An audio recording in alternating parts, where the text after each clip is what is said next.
everybody, and welcome to Coffee with Kenobi's Facebook Live every Monday night at 8 o'clock p.m. Central Standard Time. I am your host, Dan Z. Thrilled to be talking Star Wars with each and every one of you. I'm so extra happy because I got my old setup back. I'm back in business. I've got the computer that I've been using for most Facebook Live stuff, so hopefully the quality will be higher. Of course, the conversation will be great because of each and every one of you joining me. Thank you so much for being here tonight for CWK Live. Let's say hello to everybody. Minta says this is the way at CWK Day. Hello, Minta. Good to have you. Mary, welcome back from Disney. Am I correct that you're back home now? And Craig, thanks so much. I appreciate it, man. Craig is awesome. Reading Between the Reels is his all-new podcast where he looks at all kinds of films that we know and love from a scholarly way, and it's great stuff. Terry King is here. Hey, Terry, what's up, man? Good to have you. Ross, 1 week closer to the Bad Batch. Yeah, 1 week closer to the Bad Batch, indeed. Jose, hello, good evening to you, my friend. And Jason, hey, thanks, man. I'm wearing this for a very special reason. We're going to do an unboxing, a live unboxing. I have been waiting to do this for a little bit of time now, and I'm going to have someone with me. Blake, hey, man, what's up? Mary, I know it's hard to come back from Disney, but boy, it is good to have you back because we've got some fun stuff for you tonight. I want to hear all about your trip. By the way, if you weren't aware of it, if you are a member of the CWK Alliance, this weekend, Mary is going to be our special guest. Every week we have one member of the CWK Alliance join us, and Mary is this month, so it's going to be a lot of fun. Jose, can't wait for the next episode of Reading Between the Reels. Awesome. You're going to love it, man. Colby, hello. And Ben, good evening to you. Let's go ahead and jump right in. We've got some fun show tonight. We're going to talk about your top 5 favorite Rey moments, naturally. But first, let's see what's brewing in the world of Star Wars this week.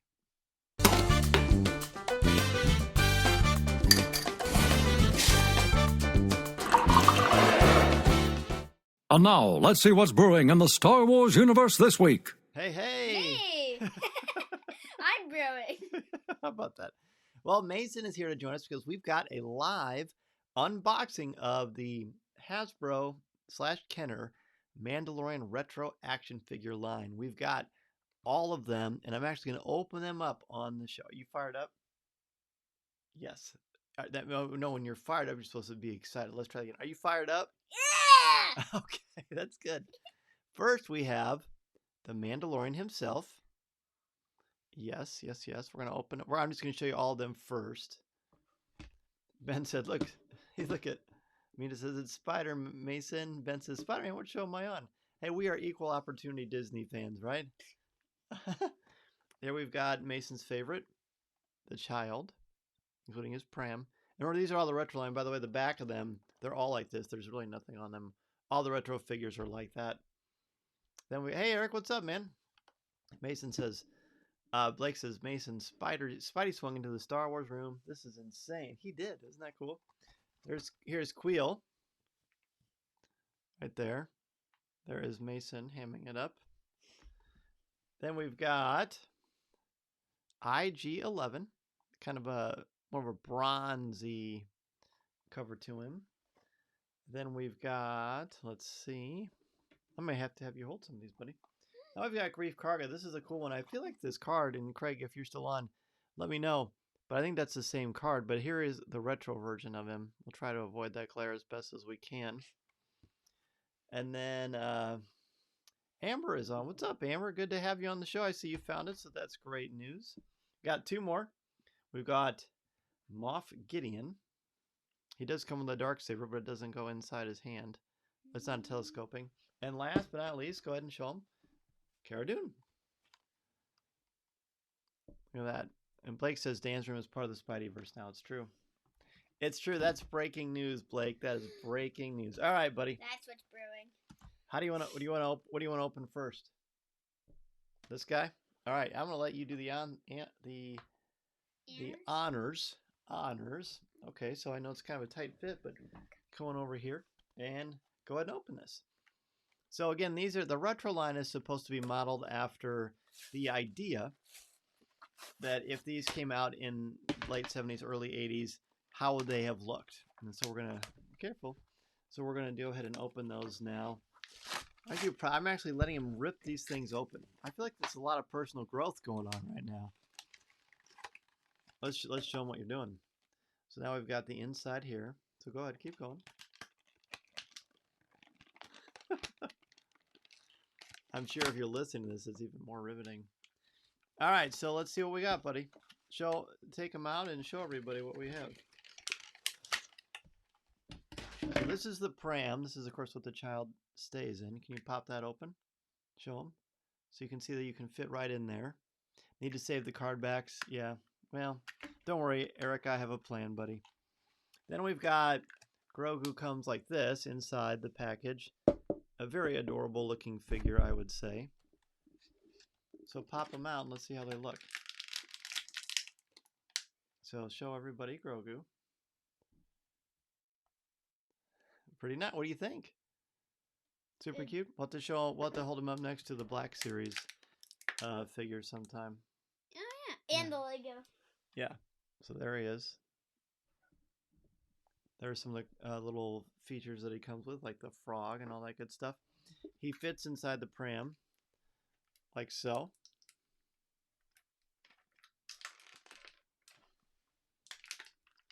Pretty great, really. The way that they did it is awesome. And then you just pop the lid back on. And it fits in pretty well. So there you go. There you have it. That's all right, buddy. We'll get that one later. I just wanted everybody to see. Yeah, like stands it up in the sand. Then. Yeah. You want to set that up, and I'll Sure. I'll start on the next one. Okay. Can I pick what we do next? I'm just gonna do them in order. Okay. I was saying Moff Gideon. Yeah, but... they are pretty cool. Oh, Amber says I'm wearing the Grogu shirt now. There you go. Love it. Okay, so then this is like something like a little peg that goes on top of the stand in essence, and then the pram fits on that. So put the pram on there. There you go. Sort of like building a Lego, how that piece is shaped. It is sort of like building a Lego. I agree. That's a good call. Colby says nothing like opening up a new toy, eh, Mason? So there you go, right on top of there. Fantastic. So let's put that one to the side. Now I'm going to open the Mandalorian himself. Again, the retro card back. I'm very excited because this has the classic vinyl cape to it. Only one question: will the pram keep him safe if it's eaten by a sea monster? We hope so. We're going to try to take better care of Grogu than what happened to the poor little guy. But yeah, I can't believe. Yeah, here we go. All right. Gotta keep remembering I've got to show you. So I kind of saved the card back, Eric. Kinda. Now we'll open him up here. Pop him out. His rifle looks cool. His rifle does look cool. Oh wow. So the cloth cape feels just like the classic ones.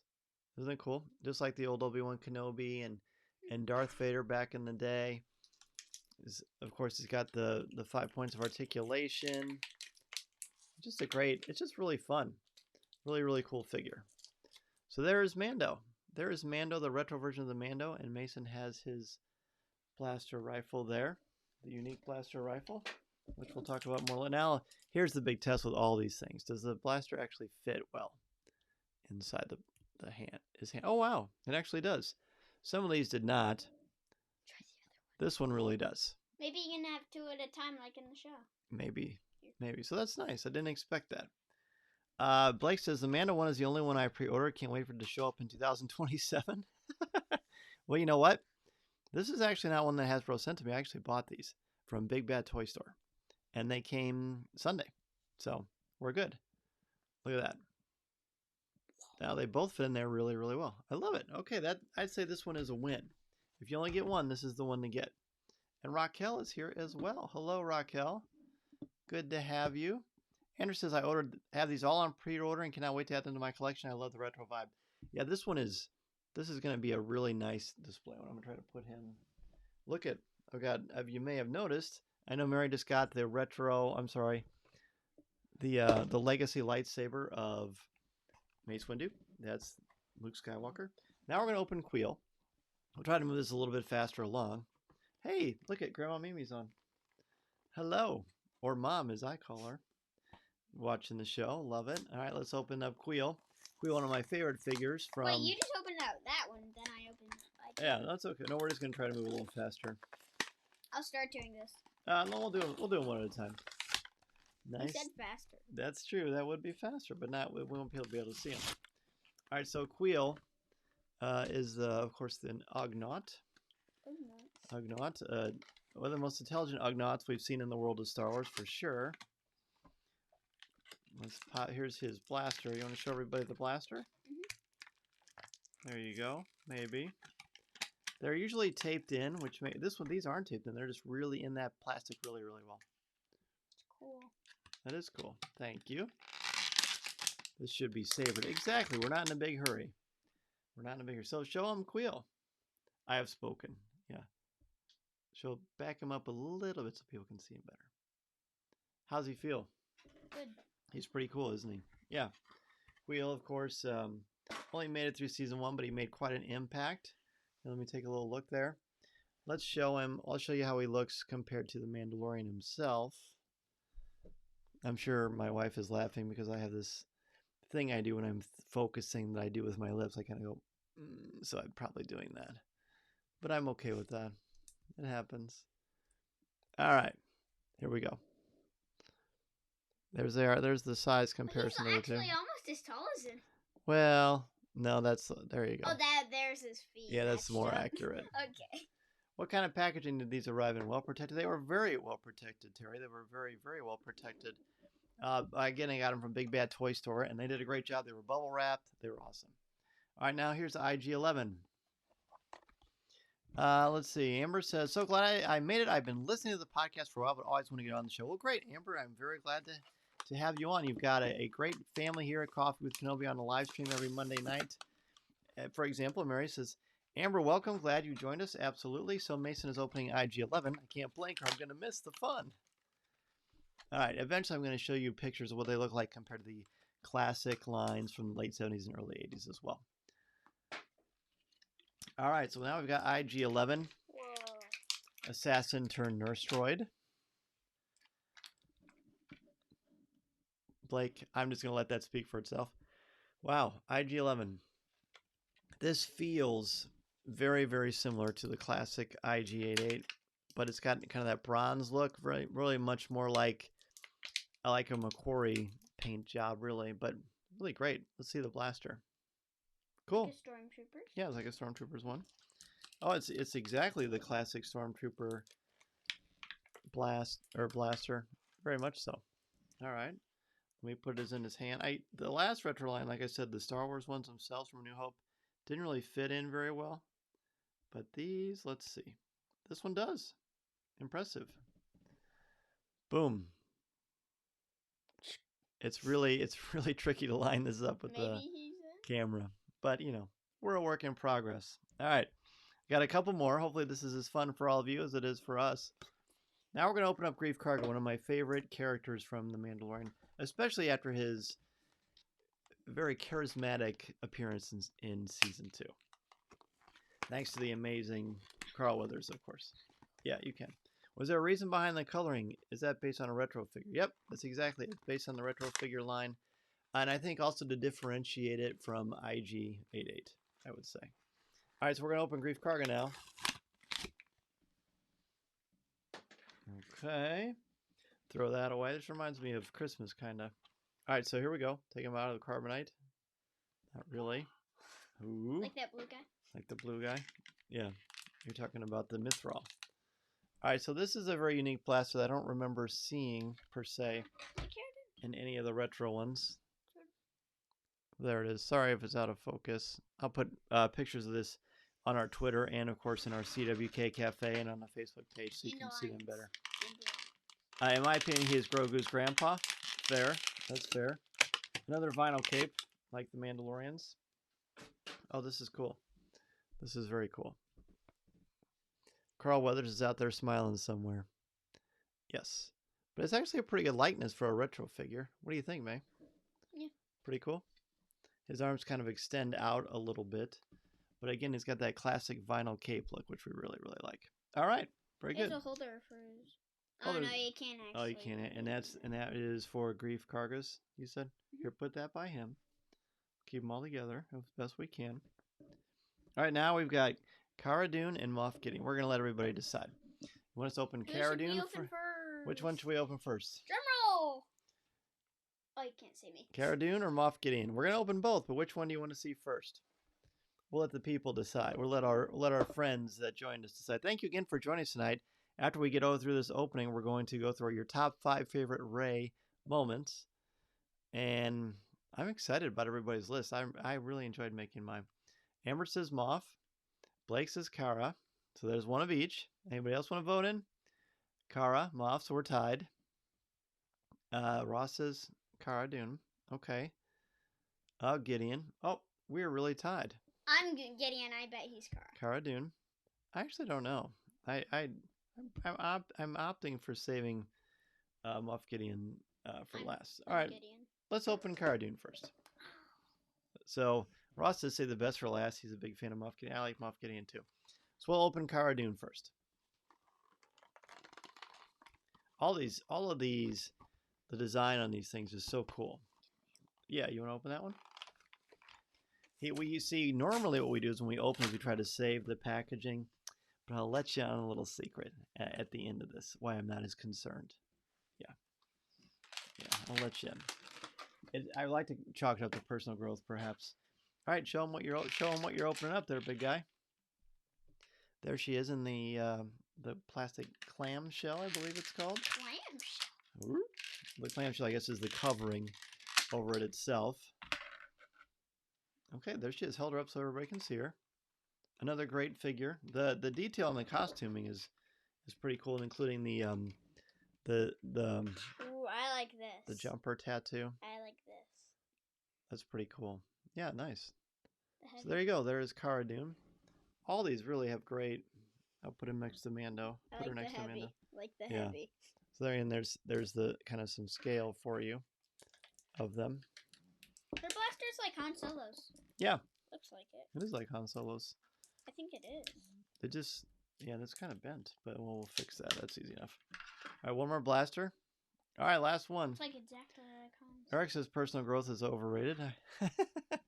Does anyone else panic they're going to rip a limb off trying to get them out of that packaging?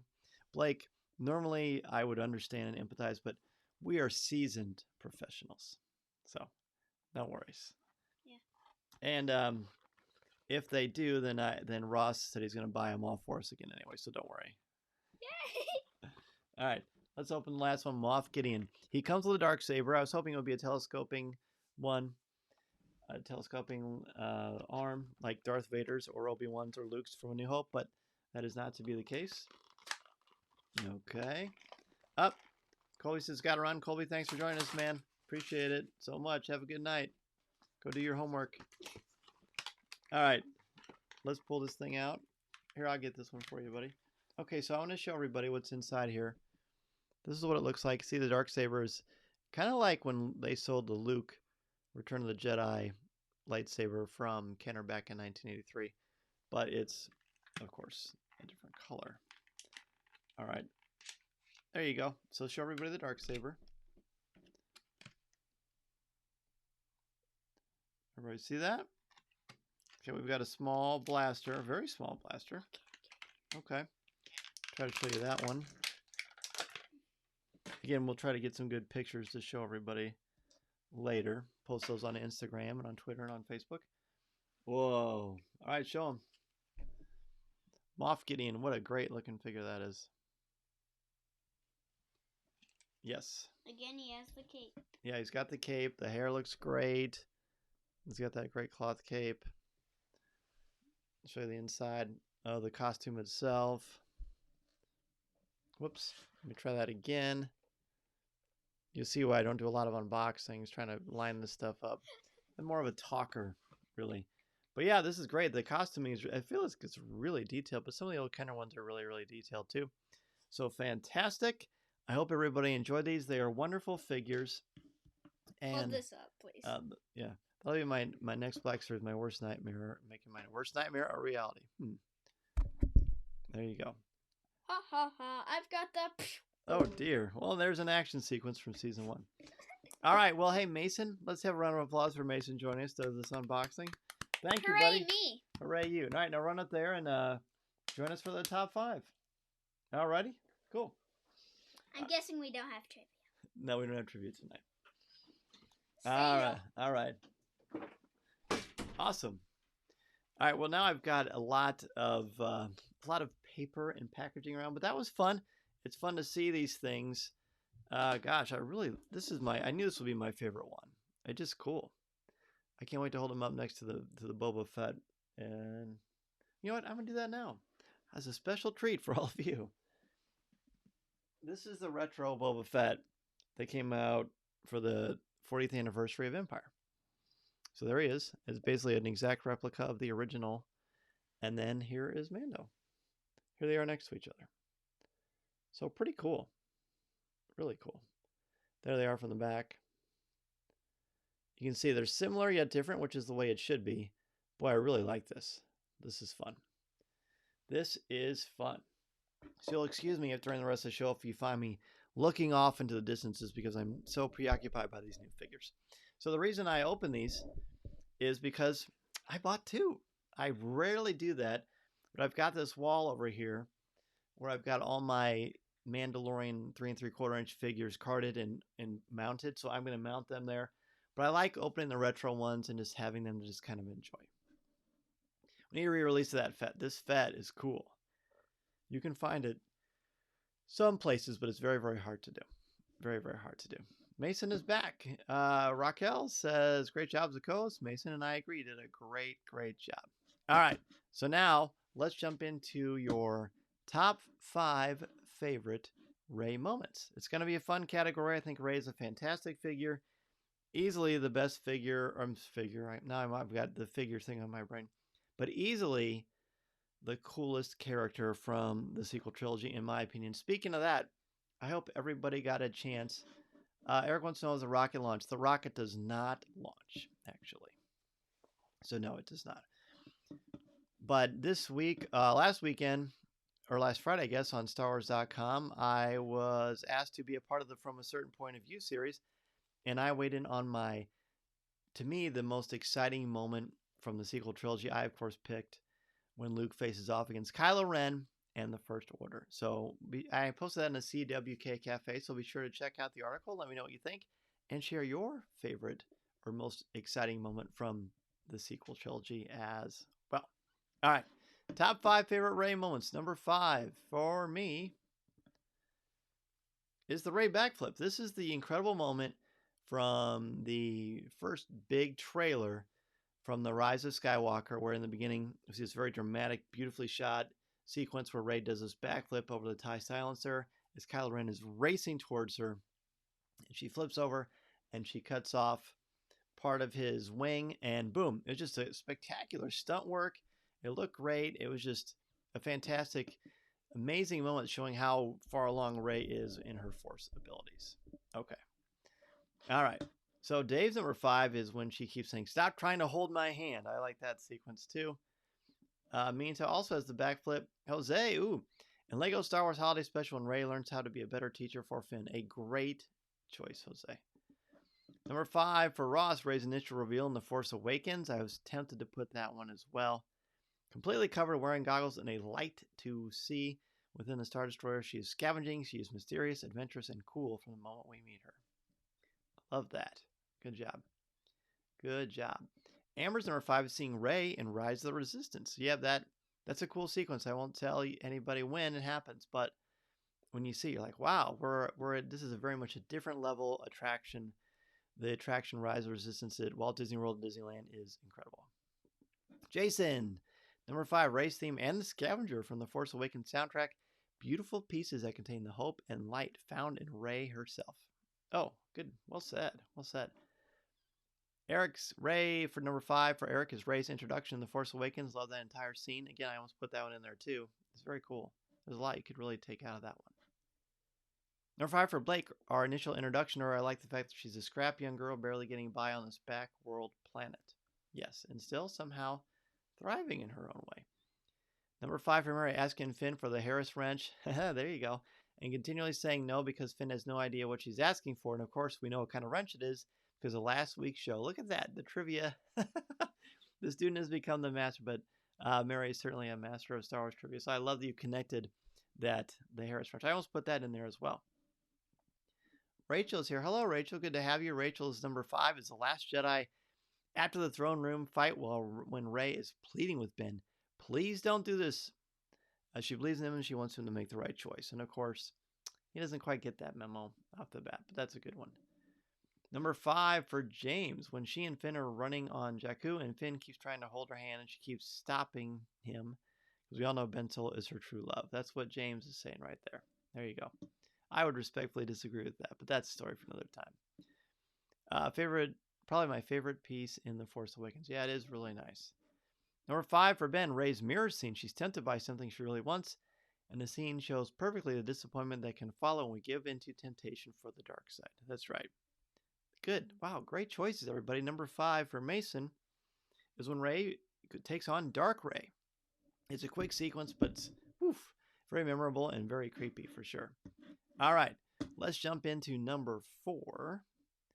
Number 4 of our top 5 favorite Rey moments. For me, it's the Jedi mind trick in The Force Awakens. It's when we first kind of see Rey come into her own consciously using the Force. I love how she tricks the stormtroopers. It's just kind of a nice passing of the baton to me. Just a great scene that I always enjoy when I watch that movie, which is a great movie. Excuse me. Number 4 for Minta, her training with Luke in The Last Jedi. She got a better understanding about the Jedi legacy and was able to put him in his place before she left Ashto. Boy, did she ever. I was debating how to kind of encapsulate that as far as what parts to talk about and all that, so you did a nice job there. Very good. Okay. Let's see. Number 4 for Ross, Dark Rey, such a cool encounter. And I'll never forget seeing that trailer at D23. And just having everybody start screaming. How, like, what? What's going on? Is Rey going to turn evil? We know how that turned out. Number 4 for Jason. The scavenging scene inside the Star Destroyer wreckage on Jakku. Our first introduction to Rey. A simple life set against the backdrop of a much larger world in which she's about to step. Nice. Well said. Well said. Let's see. I don't want to miss anybody. We got a lot of them. Wow. I love everybody's feedback here. This is fantastic. Jose, when Rey pulls the lightsaber past Kylo and Starkiller Base, gave me chills. Oh, yeah. That's so cool. So cool. Amber, Rey scavenging through the Star Destroyer in The Force Awakens the first time we meet her. Awesome. Number 4 for Rachel. Healing Ben on the Death Star in The Rise of Skywalker. Awesome. I like we're getting a bounce of all of the movies, which is cool. Number 4 for Rey. Fighting with Poe about light skipping the Falcon Poe. Complaining about BB-8 being damaged. Their chemistry is great. It is. It's too bad we didn't get more of it because it was cool when we got to see it. Number 4 for Blake. Her battling alongside Kylo in the throne room battle, not a great character moment, but that fight really blew me away. And hey, that's great. I'm here for it, man. If it moved you, whether it's character, fighting, music, atmosphere, anything, to me, it's fair game. Anything that brings you enjoyment from this character, which I think we can all agree is a fantastic character. Let's see. Eric, when Rey saves BB-8 from the sandworm in the Forces of Destiny. Nice, Eric. What a good call that is. I'd forgotten about that, but I love that. I love that one. Ben, number 4, Rey heals Kylo Ren. It takes a lot of humility to admit in the heat of the moment that you got carried away, made a mistake, and to immediately try and make amends. Indeed it does. James, number 4, Rey training on the obstacle course in Rise of Skywalker with Leia watching on from a distance. Oh, that's a good one. I probably would put that as an honorable mention. That's a great one.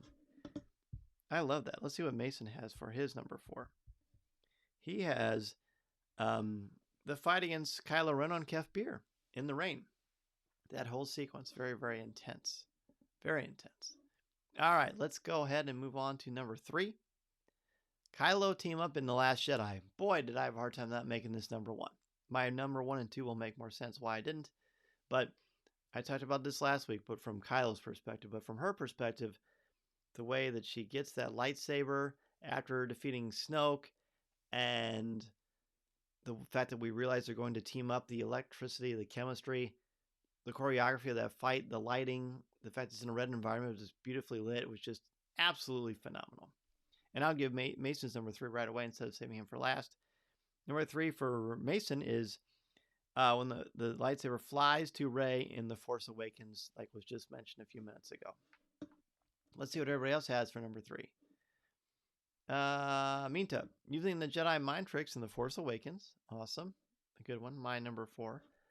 Ross, dominating Kylo Ren in the lightsaber fight in the snow. Which way is she going to go after watching Han get killed? Yep. Man, there was so much good tension in that part. Number 3 for Mary, fighting the Emperor with Ben at the end of Rise. When the two of them bring the lightsabers up, it is such a great visual. It is. Oh, absolutely. Number 3 for Amber, fighting with Kylo in the Red Room in The Last Jedi. Exactly like my number 3. Number 3 for Jason, having to repeatedly point to the Harris wrench of the Millennium Falcon because Finn was so clueless. Funny, well acted, and sadly, I've been in Finn's place before. I think we all have, so I understand. Jose, number 3, Rey Skywalker just encapsulates the message of the sequel. It doesn't matter where you come from. Hear, hear, buddy. I like that. Number 3 for Eric, when Rey interacts with Leia in The Rise of Skywalker. I enjoy that one too. That's really kind of a special moment. Number 3 for Blake, Rey piloting the Falcon in The Force Awakens. A pretty fun scene. That was another one that I had a hard time. This was a hard one. The whole top 5 was a tricky one because I really had to narrow it down repeatedly because there's so many good ones. All right, Rachel, number 3, the kiss at the end of The Rise of Skywalker. I know it's controversial, but I really liked it. I feel like it had been built up to throughout the films. Hey, fair enough. You're definitely going to have a safe place here on Coffee with Kenobi to share your thoughts in a positive, spoiler-free, family-friendly place. So hey, no worries about controversy at all. James, number 3, saber fight with Ren in The Force Awakens. You could see parts in that fight where you can tell she's a Palpatine, especially the saber hold. Interesting. An interesting perspective. I appreciate that. Number 3 for Ben, Rey's interrogation scene with Kylo Ren. It establishes their relationship. Plus, have you seen Daisy Ridley's audition behind the scenes of that moment? It really shows her acting chops, and she's earned that role. Oh, absolutely. Yeah, that's pretty cool. That's a good choice. All right. Number 2 of our top 5 favorite Rey moments. Number 2 for me is a new lightsaber. And Deanna can vouch for this, but when she ignited this for the first time at the end of The Rise of Skywalker, I was at the premiere alongside my beautiful wife, and I screamed, "Yellow! She's got a yellow lightsaber!" And Deanna was probably like, "What?" But it was cool because I had just gotten back from Galaxy's Edge, and I got a yellow kyber crystal because of Luke's lightsaber from A New Hope and the Kenner action figure. So I thought that was really cool that Rey had one because it kind of brought it full circle to me in a way. So that's why I picked number 2. Plus, the fact that she's up there looking at the twin suns as Lars homestead. There's just so much symbolism, full circle, and it's kind of an extended version of the hero's journey, which I really, really enjoyed. Number 2 number 2 for Mason is Rey's backflip, the same as my number 5. That is Mason's number 2. Okay. Let's see what other people have for number 2. I'm scrolling through all these. Jay MacArthur is here. Jay is a longtime podcast listener, first-time watcher. Sorry I'm late, Jay. Hey, thank you so much for being here, my friend. It is a pleasure to have you. And you never have to apologize for being late. We will always save a spot for you. Absolutely. Terry says it didn't create a top 5 for tonight, but one of my favorites was her moral reaction to not selling BB-8 for the surplus of rations. Ooh, yes. I like that too. It shows her character. It shows that she has compassion for people and for things and for creatures. I like that. Number 2 for Minta, her interaction with Finn in all 3 films had a unique bond from beginning to end. I honestly thought they would be a couple. Yeah, that was kind of a tricky one. It was hard to tell because it would have been nice to see how that developed if they got more screen time together. But that was not the story, I guess. But Minta, I agree with you. Mary, number 2, Rey Skywalker lighting her lightsaber. Yep, exactly. Very similar to mine. It's a great moment. And I love the sound of that lightsaber too. Rachel says, "Oh, that's a good one. I should have thought of that." Hey, you know what? Isn't that fun? We can all inspire each other. And these things would just kind of jump into our brains. Number 2 for Ross, rescuing BB-8 from Tito at the beginning of The Force Awakens. Friendly banter and fixing his antenna tells the audience who she is as a person. Yay. I like that. I would just mention, but what I like is like, even though we may have similar things or similar ones that jump out to us, we have different ways of explaining it, which is so cool. Jose's number 2, Rey and Kylo's battle with the Praetorian Guard and following plea for Ben to come back with her. Yes, very powerful. Number 2 for Eric, I am all the Jedi. Still get chills. Nice. Good call. That hasn't come up yet. Number 2 for Jason, the Force flip over Kylo Ren's TIE Fighter in The Rise of Skywalker. Very cool Jedi move, and she's not afraid. No, she is not. Number 2 for Amber, talking to Kylo with the Force in The Last Jedi. Little do they know it's all Palpatine's plan. Yes, that's right. Don't worry about the autocorrect. I had to actually turn autocorrect off on my phone because it was driving me crazy. I was trying to say words I knew how to spell, and he kept telling me like I was saying something else. So I put the kibosh on that. So I understand the autocorrect. James, Rey, and Ben Solo teaming up together to beat Palpatine in Rise of Skywalker. Excellent. Number 2 for Blake, her finding out that she was a no one in The Last Jedi. Well, that wasn't really the case, as it turned out. I still liked it in that moment. We've all felt like no one at some point in life, but it doesn't mean we can't do great things. Really wish it stayed that way, personally. Well, I agree. And maybe when you look at that, her entry in the Star Wars book, maybe you'll feel like it still is kind of that way. I don't know. Read it, check it out, and see what you think. Rachel Crouch, number 2, the compassion she shows for Kylo in The Last Jedi. You're not alone. Neither are you. Yep, good deal. Oh, Dave, when Rey's saying, I can do this, I can do this. I like that too. Ben, same moment as you, but a second later, Rey chooses to be a Skywalker. Her arc is very tumultuous about discovering who she is. She's still learning she's sensitive to the Force, then that she's nobody, and finally that she's a descendant from evil. She decides that she's none of those things and instead wants to be the best symbol for good in the galaxy. That's right, it's your choices that define who you are, not your blood, not your lineage, but it's the choices that you make. There are different influences that we have, but ultimately you get to choose your destiny, and that's what Rey does. Let's see. Number 2 for Jay, I can run without you holding my hand. Yes, absolutely. That one's come up a few times, which is fun. That's all right. So yeah, we're gonna put up number 1. So let me jump into number 1. This has been really fun. Everybody's got a lot of nice variety here. Number 1 for me is the cave in The Last Jedi.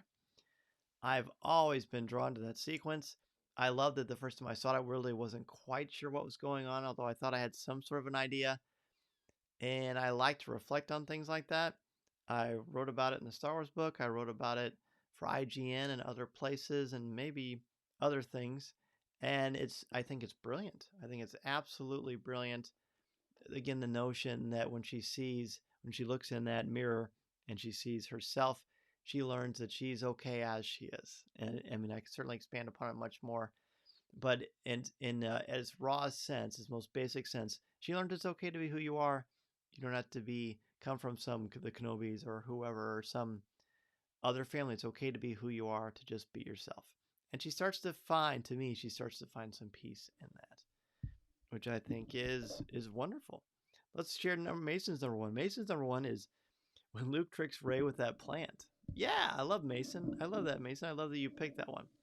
When he says, "Do you feel that? It's the Force," and he hits her with that little tiny leaf and really tricks her. It's a good moment of levity in a pretty heavy situation, which is so good.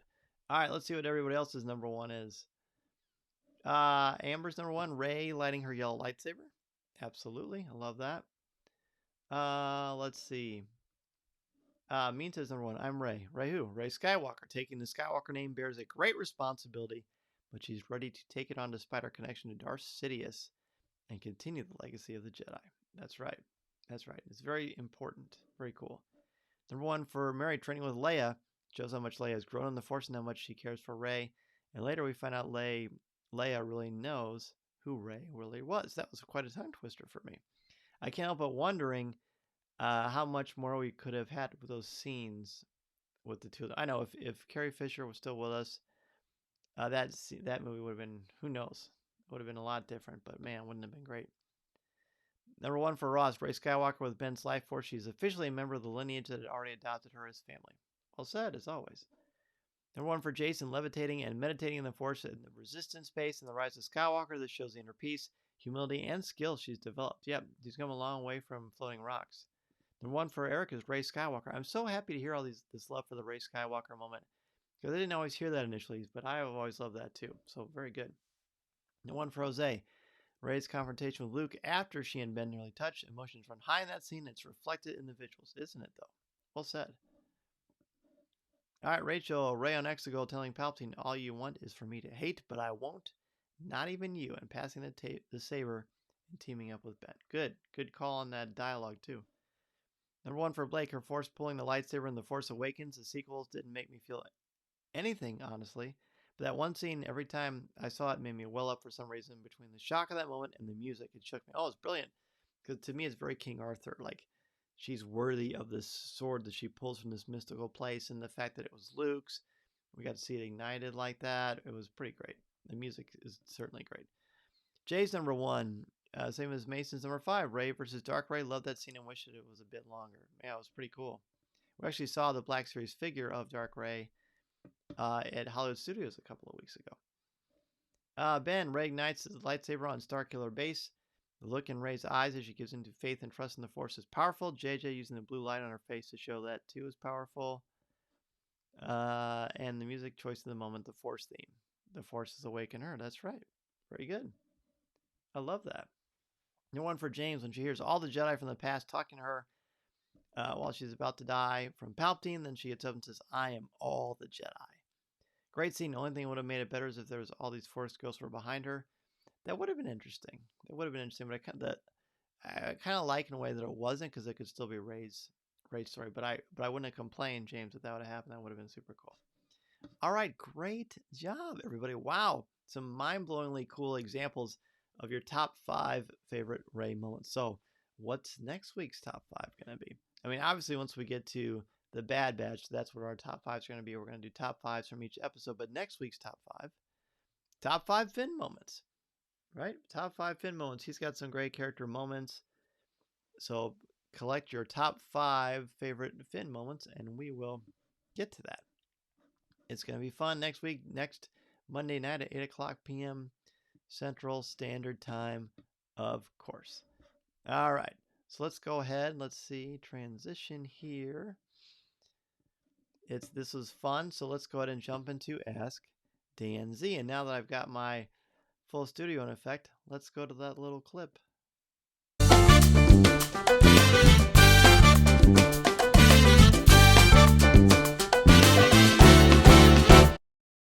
Always makes me happy to see everyone's excitement for next week's, because hey, that means I know I'll get to see you and chat with all of you, and it's great. Be sure to bring a friend, right?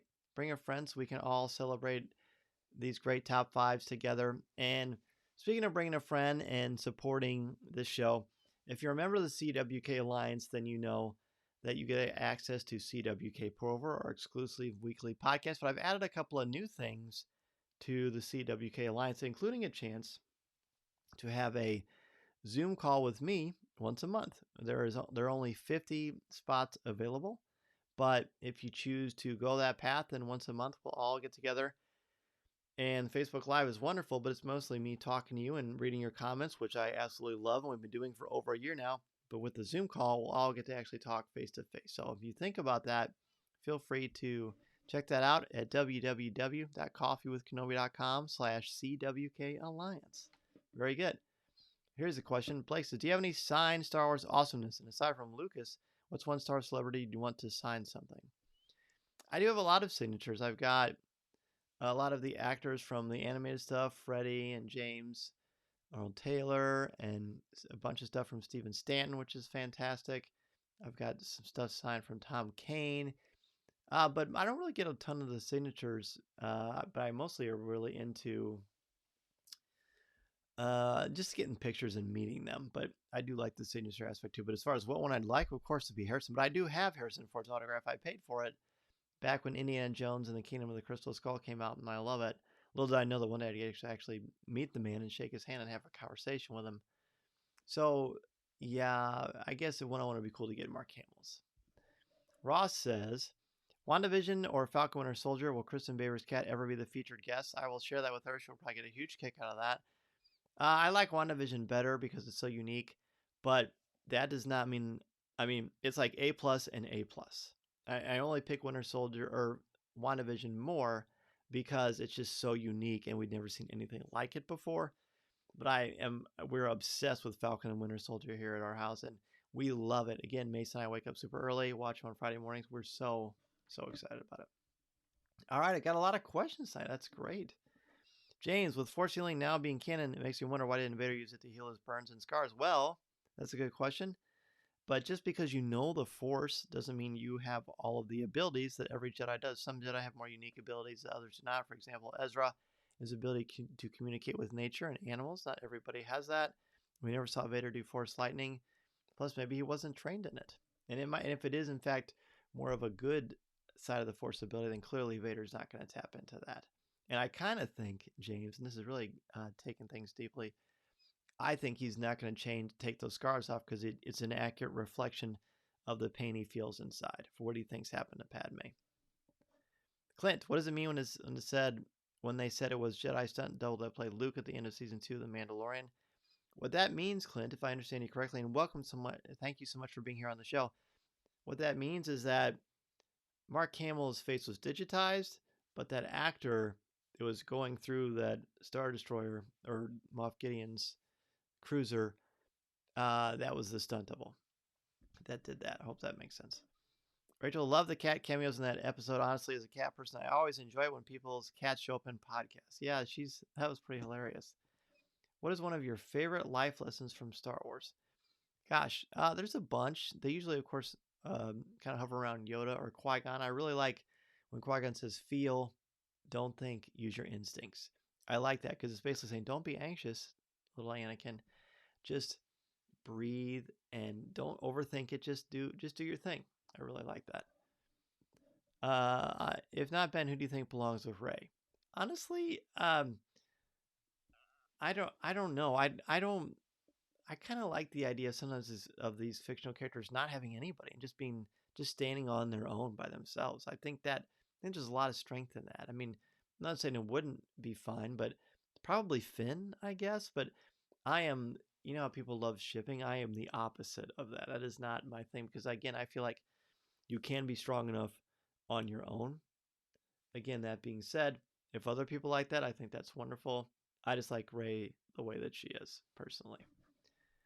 Same with Luke. Luke doesn't really have someone in the canonical Star Wars, as far as we know, and I think that's cool too.